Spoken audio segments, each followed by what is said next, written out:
It's October, that time of year where we get to indulge in scary media. And I have a movie that I've been wanting to talk about for quite some time. Scream 5. And yes, I will be referring to it as Scream 5 because I don't want to generate confusion with the first Scream. Scream 5 blew me away. First reason? The last two Legacy sequels I saw in theaters, Ghostbusters Afterlife and Matrix Resurrections, left me disappointed. The second reason? Franchises started by the late Wes Craven don't have the best track record without him. Third, this was a January movie, and January movies tend to be of low quality. Not only was Scream 5 thrilling and full of heart, it also had some clever subversions of expectations and tropes, as well as commentary on the age of Legacy sequels. So today, I will share why Scream 5 is a Legacy sequel done right. Like any sequel based on a long-established franchise, it would make sense for there to be callbacks. Callbacks to the original aren't bad at all. It reminds the audience of where things all started, and it's not just for the sake of nostalgia. However, there is a craft of doing them. They must have meaning and not just for the sake of them. Take Ghostbusters Afterlife, for example. The film has callbacks for the sake of nostalgia and fan service with no real substance.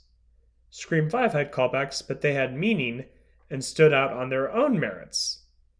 This is no better highlighted than with the opening. While it mirrors the opening of the first film, it stands out with differentiations and twists thrown in. This is done throughout the film, and it keeps things interesting and engaging, whereas a film like Matrix Resurrections has the entire plot follow the original film beat for beat with no differentiations, making things very boring.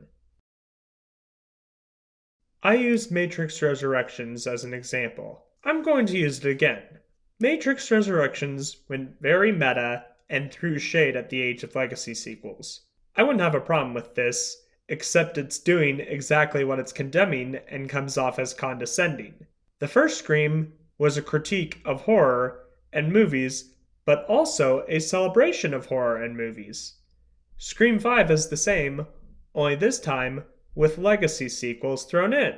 While it calls out Legacy sequels, it also indulges in what made them special when this trend started. It had meta-commentary, much like how when Jurassic World critiqued sequels and sequel marketing, it also had old cast members team up with the new cast, much like The Force Awakens and Creed.